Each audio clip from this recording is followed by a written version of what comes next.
Magsasakang Pinoy, programang nagtataguyod sa pagunlad ng sekto ng pagsasaka sa buong lambat ng Cagayan. Hatid sa inyo ng Opisina ng Kagawaran ng Pagsasaka sa Rehiyon 2 at ng himpilang ito. Magsasakang Pinoy, Magsasakang Pinoy. Tulong sama-sama, sa bandang huli mas tataas ang kita. Laban na ang ating pamayanan, tiyak na unlad ang ating bayan. Naimbag nga bigat Region 2, naimbag nga bigat probinsya iti Isabela, Cagayan, Nueva Vizcaya, Quirino, ken kadagiti kamagibang probinsya iti Region 2. Kumusta kayo apo? May samanen nga parang iti programa tayo Magsasakang Pinoy iti daytoy nga aldaw. Kumusta dagiti agur-uray nga enrollees tayo iti School on the Air, iti High Value Commercial Crops Development Program. Aguray kayo laeng basit kakabsat iti abiso, tadapay dagiti saan nga nakumpleto nga aramiden tayo tapno mas napintas to iti rugi iti programa tayo School on the Air. So kumusta kayo? Sapay tadda kayo manen nga nakaradkad kadagiti sibsibay iti radyo iti daytoy nga napintas nga agsapa. Good morning. Kasama din po natin ngayon ang ating muse, si kasamang Catherine Jimenez. Magandang umaga po sa ating lahat. Nandito po tayo ngayon sa ating programang Magsasakang Pinoy. Magandang umaga po sa ating lahat dyan. Okay, so thank you very much kasamang Cathy. Naimbagabigat kasama Hector, kasamang Cathy, kan kadagiti amin nga naanep alisanes tayo iti daytoy nga Gundaway. Iti daytoy nga Gundaway kasamang road ket tagsubli tayo iti corn program tayo. Kadagitoy nga alaldaw, kadagitoy nga tiyempo ket isunti panagburas dagiti kakabsat tayo nga manalon iti maisda. Iti daytoy nga aldaw kasamang road adda bisita tayo. Thanks kasama Hector. Ket bisita tayo. Dati mabisbisita tayo dito Magsasakang Pinoy. May isang eksperto ti panagpatanor ti mais. Agricultural Center Chief 2 ken Pangulo ti Maysa Research Outreach Station ti opisina ti Departamento ti Agrikultura ijay probinsya ti Quirino ti DA Upland Research Outreach Station wenno DA UPROS masarakan ti munisipalidad ti Aglipay isu ni Engineer Rodolfo Bayucan. Good morning, Engineer Rudy. Magandang umaga kasamang Rod, kasamang Hector, at sa lahat po ng nakikinig dito sa Lambak iti Cagayan. Okay, kasamang Rod, unang katanungan kay kasamang Rudy. Thank you kasamang Hector. At ang una pong gusto nating itanong kay Engineer Rudy ay kung ano po itong tinatawag na post-harvest o makatapos ani, Engineer? Yeah, kasamang Rod, ang post-harvest o makatapos ani, gusto ko lang ipaliwanag na kung minsan ito ay tinatawag ding post-production. So, post-harvest at post-production ay parehong salita yun ka-Hector, ka-Rod. At ito yung panahon o pamamaraan at proseso na kadalasang ginagawa ng ating mga magsasaka at mga ngalakal sa butil pagkatapos na ito'y anihin. So, ibig sabihin, magmula pag-aani hanggang sa ito'y mabenta, yun ang mga operasyon na tinatawag na post-harvest operations, ka-Hector at ka-Rod. Sa pangalawang tanong po natin, ano-ano yung mga gawaing makatapos ani ng palay po? Meron tayong 5 importanteng operasyon para sa post-harvest. Umpisahan natin sa pag-aani. O ito yung operasyon kung saan ay inaani na natin yung mga nakatayong palay sa bukid. Pangalawa po, yung paggigiik ng ating mga inaning palay sa pamamagitan man ng manual o sa paggamit ng makinarya katulad ng thresher. Ang ikatlong operasyon naman ay yung pagpapatuyo na natin ng ating mga inaning palay para sa ganun ay maitago natin na ligtas sa pagkakasira, ibig kong sabihin. Isa pang operasyon para sa post-harvest ay ang milling operation, yung paggiling na natin dun sa mga inaning palay para ito ay magiging bigas. At ang panglima ay ang pag-iimbak na, no? Pag-iimbak o storage kung saan ay inimbak sa bodega para sa mga iba't ibang dahilan kung bakit natin gustong iimbak. So ito yung mga kadalasang mga operasyon na tinatawag nating post-harvest operations. Ulitin ko po, Ang una ang pag-aani, ang pangalawa ay ang paggigiik, ang pangatlo ang pagpapatuyo, ang pang-apat ay ang paggiling o ang milling, at ang panglima ay ang pag-iimbak o storage. Salamat po, Engineer. Ang susunod po ay siguro napakahalaga po ang tamang gawaing makatapos ani. Bakit po napakahalaga ito? Yes, kasamang Rod. Ang tamang pangangalaga ng ating mga butil o ang ating mga ani ay makakatulong upang mabawasan ang ating nasasayang na butil habang inaani at pagkatapos ng pag-aani. Sa research po ng PhilMec at PhilRice, ang labas ngayong 2008, ay meron tayong kabuang porsyento na nawawalang palay na umabot sa 16.47%. So napakalaki ito, Karod. Okay. 16.47 ng kabuuang inani natin ay mawawala lang pag hindi tayo maingat sa ating mga gawaing pag-aani. Siguro, Engineer, bawat gawain, mga nabanggit po ninyo kanina, ay may mga masasabi nating porsyento na nababawas sa bawat aktibidad ng mga ito. Meron tayong kabuuang porsyento ng nawawala na umabot ng 16.47. Bawat operasyon ay may nawawalang porsyento, bilang na porsyento para mabuo itong 16.47. Katulad na lang Kaharod sa pag-aani natin. Pag hindi tayo maingat sa pag-aani, ang porsyentong nawawala ay umabot ng 2.03%.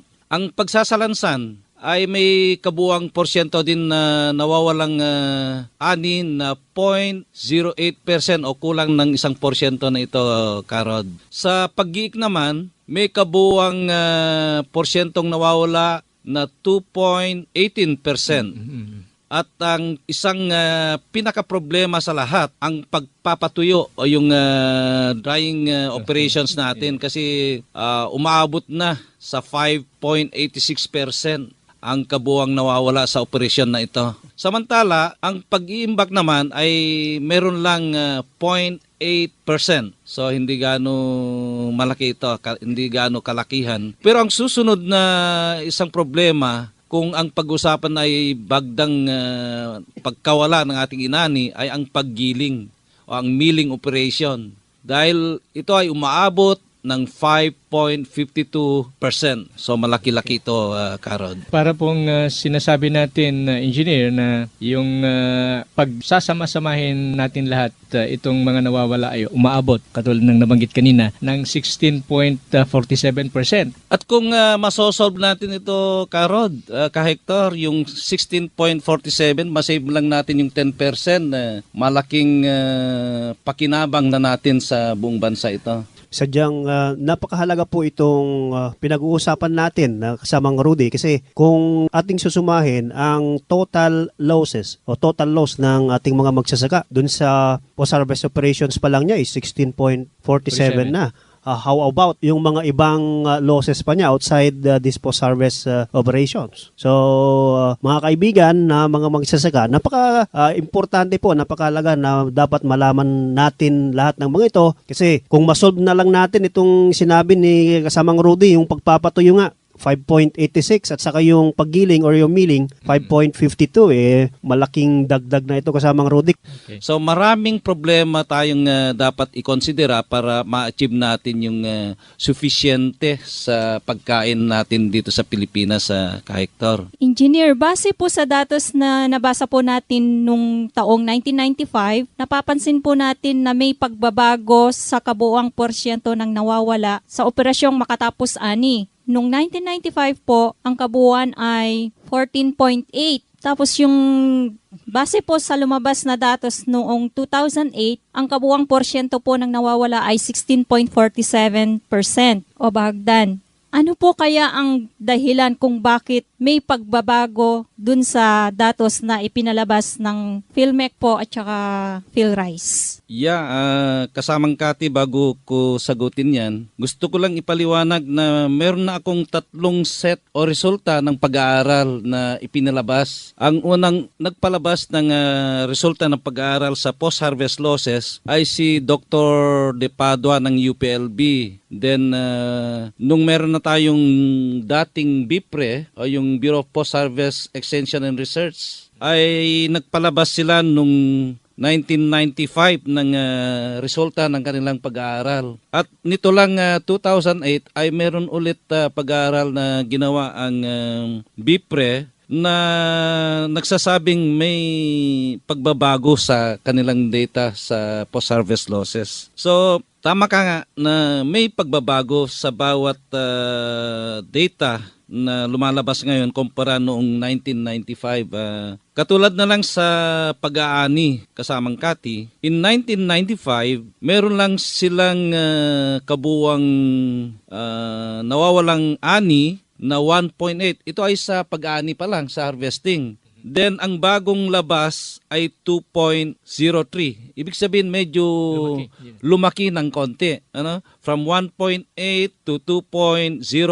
Ibig sabihin, may about 0.2% na itinaas. At hindi naman sa kalakihan, pero ang pagkaalam ko dito ay tumataas na rin kasi ang yield natin per hectare. Kung dati umaani tayo ng 100, masaya na tayo sa 100 kavans per hectare, ngayon halos dumodoble na. So pag lumalaki ang ani natin, sumusunod na sa harvesting, lumalaki ng konti dahil lumalaki yung inaani mo. So ganito yung pangyayari kasamang Kati. Sa piling, dito tayo nag-i-improve kasamang Kati. Dati kasi sa data ng 1995, kalahating porsyento lang. Pero ang bagong labas ay kulang na ng 1% o 0.08 to be exact ang lumabas na data. At napakalaking pagbabago ito kasamang Kati. Sa operasyon ng piling, natuto na yung mga farmers natin ng teknolohiya na hindi na pinapatagal, hindi na pinababayaan na nakaano lang sa... tama po yan. Naiwanan lang sa bukid. At kainin pa ng ibon. Yes, doon lumalaki yung losses nung dati. Sa ngayon, kabilang pa doon, Karod, ay dumadami na ang machineries natin, kaya naagapan natin na itre-trace yung mga naani, kaya lumiit ito ng husto. Naiiwasan natin yung pagkaimbak ng matagal ng mga inani nating palay doon sa bukid. So, lumiit ito ng husto. Sa tracing o ng paggigiik, ito halos sa katumbas lang. Dati 2.2 naging 2.18 na ngayon. So halos magkapantay lang. Hindi siya gaano nagbago. Pero malaki pa rin ito, engineer, na nawawala. 2.8. 0.1. Pero pag i-round off mo itong 2.18, 2.2 na rin yan. Pareho. So halos sa pantay, ibig sabihin na hindi siya significant na nagbago. Ano? Sa pagpapatuyo naman, ito may kalakihan na rin. Ang dati is 4.5, naging 5.86% na ngayon. Ang bagong labas is 5.86. At kung titignan natin, more than 1%, napakalaki itong... at dapat nating pagtuunan ito ng pansin kasi mahigit 1% ang idinagdag. May kuro-kuro ako dyan, engineer, kung bakit tumaas yung nawawala sa pagpapatuyo. Kung minsan po kasi, mas madaling i-manage yung kakaunting patuyuin. Di po ba? Isa yun. Kaysa sa sabay-sabay na magpatayo tayo ng daan-daang kabang bigas, halimbawa, mas mahirap pong i-manage yun. Kaya dahil sa kahirapan ng pagmamanage sa pagpapatuyo, ang nangyari ay lumaki rin yung nawawala sa tama yun, Karod. Idagdag ko din na pag marami tayong ani, kinukulang tayo ng dryer. Tama po yan. Yun, isa pa yun. So ganun, dito tayo medyo natin pagtuunan ng pansin ang drying operation. Pero may programa tayo para dito ngayon. Sige po. Sa susunod na mga araw, magbibigay tayo ng lessons. Okay. At meron tayong mga programang ihayag tungkol dito sa problemang ito, Karod. Salamat po at masayang-masaya po kami dyan, engineer, sa ina-anticipate nating talakayan sa susunod na araw. Yeah. Isa pang pagbabagong gumanda naman ito, Karod. Hindi pagbabagong naging masama. itong storage. Kasi nagbago from 2.7 naging 0.8.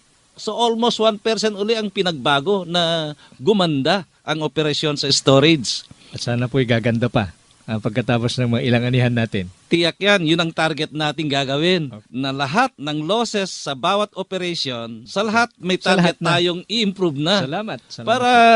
Para sa ganun ay makamtan natin yung minimithi ng ating sekretaryo na to save yung 10% na nawawala lang sa post-harvest. Sabagay, hindi Ang ganda, lang, no? Tama po, hindi lang naman si Apo Secretary nagmimiti dito. Yes. Lahat nito ay mithi ng sambayan ng Pilipinas. Yes, dapat target natin lahat ito. Pagtulong-tulungan natin na resolbahin ang problema sa kakulangan ng bigas natin sa Pilipinas. Kung gagalaw tayong lahat, walang imposible, di ba, Karad? Yes, tama po yan.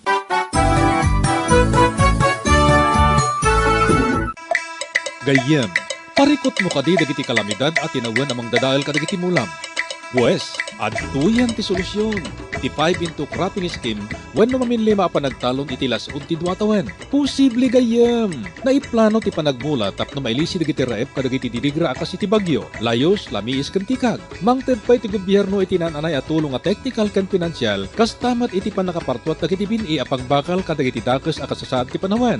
Resistant iti tikag, layos, lamiis ken peste iti pinagayan. Makipartisipar ken makinangga iti 5 into cropping scheme tapno manamnama ti balaygi ti Rice Self-Sufficiency Program ti gobyerno. Para iti nananay nga impormasyon, makiuman kadagiti kasitgan nga opisina ti NIA ken ti Department of Agriculture dita lugaryo. Agtignay kan gayem.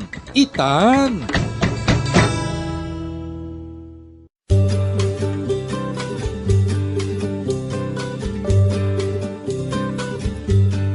Magandang araw po sa inyong lahat, lalo na sa ating mga magsasaka at mangingisda dito sa Region 2, sa probinsya ng Cagayan, Isabela, Nueva Vizcaya, Quirino, ganon din po sa Island Province of Batanes. Mula sa Department of Agriculture at ating mga kasamahan sa Regional Field Unit number 2 at sa ating mga kasamahan sa Local Government Units. Ito po si Secretary Pro si J. Alcala, nag-aanyayang makinig sa programang Magsasakang Pinoy. Magsasakang Pinoy para sa dagdag kaalaman sa makabagong teknolohiya sa ating sakahan, pag-aalaga ng hayop at palaisdaan. Magsasakang Pinoy, alas 5 hanggang alas 5:30 ng umaga, Lunes hanggang Biyernes, mula sa radio stations DWPE, Tugigaraw City, DWDY, Kawayan City, HOT-FM, Kawayan City, DWSI Santiago City. Just Aquina, kada kayo amin. Muli, ito po si Secretary Pro si J. Alcala ng Department of Agriculture.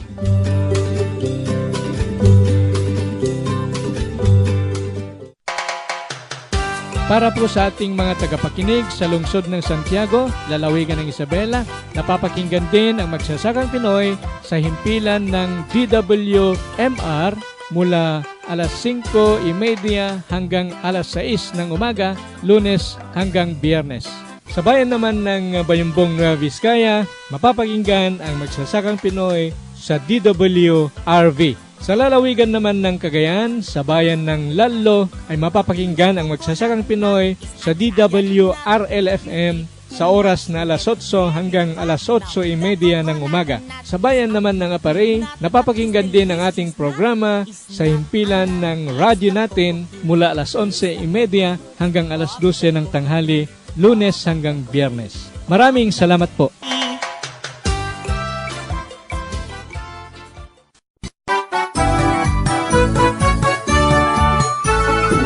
Kasamang Rudy, napansin ko na may mga operasyon na tayong nag-improve per your explanation kanina. So, ibig sabihin, kung masinop lang talaga si kasamang Magsasakang Pinoy, talagang maiwasan lahat ng mga problema dito sa post-harvest. Walang imposible na hindi natin makamtan ang ating objectives sa pagtuturo ng tamang pamamaraan sa post-harvest technologies. Kasi noon atang conference nyo as bilang mga agricultural engineers, natatalakay talaga ito sa inyong mga meetings kasamang Rudy, dahil ang adoption ata ng post-harvest technologies natin sa ating mga farmers ay mababa pa rin. Yun ang isa pang problema kasi natin sa ating kasalukuyang sitwasyon, ka-Hector. Kasi ang pagtanggap ng teknolohiya para sa post-harvest ay may mga problema pa. Mahina pa yung pagtanggap at nakikita ko yung iba't ibang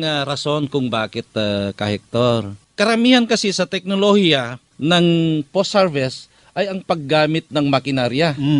Pag makinarya kasi ang pag-usapan, ibig sabihin Malaking pera na. magastos. May perang kaakibat. Hindi lang Tama po yan. pero yung kaakibat na investment cost mataas pag makinarya ang teknolohiya natin na gagamitin. Kaya nga dito sa programa ata natin sa post-harvest technologies, yung mga makinarya na binibahagi natin sa ating mga magsasaka ay ni-encourage natin na dapat maggrupo sila o mag-organize sila para mas madali yung pagkuha nila ng mga assistance na ito, kasamang Rudy. Tama ka, Hector. Hindi lang yung pamimigay. Dapat alalayan natin yung mga recipient natin. Kasi kailangan din alagaan natin yung mga makinarya at higit sa lahat, ang pag-maintain at ang tamang pamamaraan ng operasyon ng bawat makina ay napakahalaga para masiguro ang tamang operasyon para hindi natin lalo mapalala itong problema ng nawawalang inani natin, ka Hector.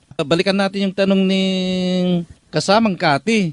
Ang kabuuan kasi ng nawawalang ani magmula pag-harvest hanggang sa milling, dati 14.8, ngayon 16.47. Bahagyang lumaki ka, Rod.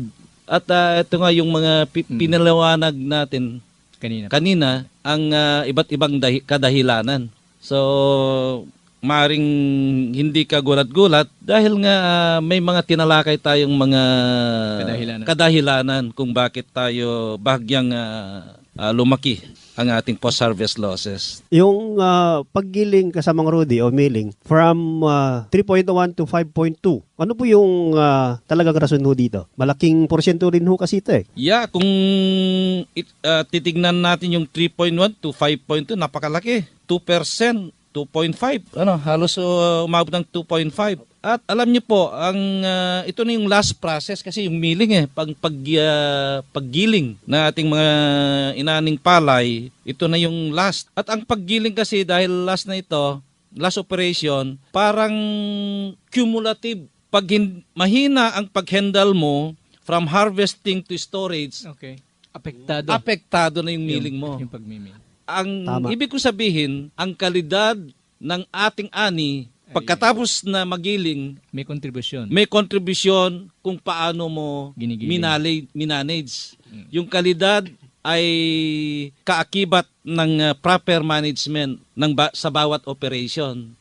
So nakikita ang total, ang tamang kalidad dun sa giniling na bigas. Makita mo dyan yung magandang bigas kung paano magandang inalagaan ang ating ani. Ang pinaka-importanteng operasyon natin dito yung pagpapatuyo. Alam niyo po, pag ang natuyong palay ay inabot ng ulan at ito'y nabasa muli, naku po, durog ang ating bigas at dyan napunta yung iba't ibang losses. Sir Rudy, meron po akong idadagdag. Dahil na rin po siguro sa kakulangan ng ating mga makinarya sa pagpapatuyo, kaya hindi nakukuha ng ating mga kapatid na magsasaka ang talagang hindi po nila natamo yung talagang lulang tubig ng palay para bago ito maipagiling. Kaya dahil po sa kakulangan ng Kaalaman. drying facilities. Tama ka dyan, kasamang Kati. Alam mo, ang pinaka-importanteng operasyon natin dito yung pagpapatuyo. Alam nyo po, pag ang natuyong palay ay inabot ng ulan at ito'y nabasa muli, naku po, durog ang ating bigas at dyan napunta yung iba't ibang losses. So, tama ka, kasamang Kati. Yung problema sa kakulangan ng drying facilities ay maaring contributory. O ito yung pinagmumulan ng malaking contributory dun sa lumaking porsyento ng nawawalang ani dun sa milling operation.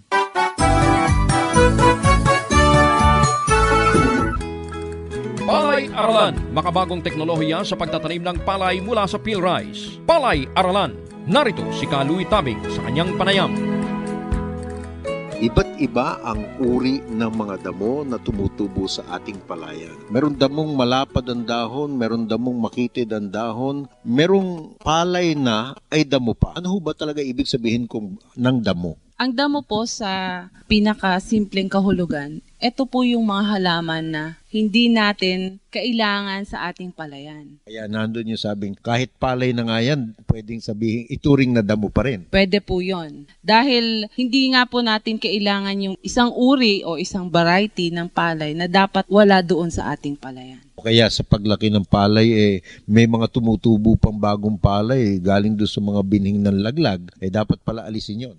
Kung very particular po kayo doon sa gusto nyong anihin, dapat po mawala din po yun. Meron na rin po tayong tinatawag na weedy rice. Ito po yung damong palay na tinatawag natin. Kaiba po siya sa ating cultivated rice. Ang tawag nga po nila sa iba ay red rice kasi kakaiba po yung butil niya. Although makikita po natin na palay yung itsura, pero meron po siyang mga characteristics na naiiba. Katulad po ng malaki yung sungot o yung on na tinatawag natin, o kaya yung kulay ng kanyang butil ay kulay pula, kulay itim, tapos mas matangkad po siya sa ordinaryo na palay. Although mas kukonti lang po siyang mamuno. Kung anihin man siya, baka maiba at maging dahilan ng pagbaba ng presyo ng ating bebenta. Pwede po yon kasi halo na po ang tawag doon. Doon sa mga tumutubo, sabi, iba't iba niya ang tumutubo. Merong grass, merong sedge, at merong broadleaf na mga uri ng damo. Pakipaliwanag nga po ninyo kung ano-ano yun. Ang grass po, ang katulad po nitong grass na ito ay palay kasi ang palay naman po ay grass siya. Ang pagkakaiba lang po dito, yung grass po natin ay kumpara dun sa ibang dalawa pa na binanggit po ninyo, yung grass ay medyo mas matangkad siya. Ang sedge naman po, ito po yung may triangle ang puno. Triangle po yung stem. Tapos yung broadleaf po, yung medyo malapad po yung mga dahon. Doon sa nakaraan nating pag-uusap ay binanggit ninyo yung mga pamamaraan para maiwasan na sila itumubo o tumubo ng maramihan na makakaapekto. Kung nandiyan na sila, wala tayong nagawang gaano nung doon sa ating land preparation. Tumubo pa rin. Ano naman ang pwede nating gawin? Kung hindi po natin siya kayang bunutin, tulad po nung sinasabi natin na hand weeding o kaya mag-rotary weeder, meron naman pong mga ginagamit na pamatay damo o kaya yung tinatawag nating herbicide. Kaya lang po, ang paggamit po ng herbicidyo ay dapat po ay kasama doon sa ibang pamamaraan. Katulad po nung nabanggit natin kanina na land preparation, water management, at saka ang paggamit po ng herbicidyo ay dapat po alam ng gumagamit, alam po ninyo kung ano yung papatayin yung damo o ikokontrol yung damo. Sa karaniwan o sa standard na recommendation, kailan po inia-apply ang herbicide? Ang herbicide po ay malimit na ina-apply yan. Meron po yung bago pa man tumubo yung damo, meron naman po yung nakatubo ang damo. I suppose merong iba't iba ring mga uri ng herbicide, not only yung kanilang paraan ng pagkontrol o kaya ay mga uri ng damo na kinokontrol. Merong delikado siguro at merong hindi gaanong peligroso. Ang paggamit naman po o kaya ang mga herbicide naman po, kung talagang labis naman po yung paggamit ay talagang nakakasira naman po. Lagi po namin binabanggit, gagamit po tayo ng herbicidyo. Kung ano po yung nasa label, yun po yung sundin natin. Si Ms. Lani Juliano ng PhilRice. Palay Aralan, hatid sa inyo ng palatuntunan ito at ng PhilRice.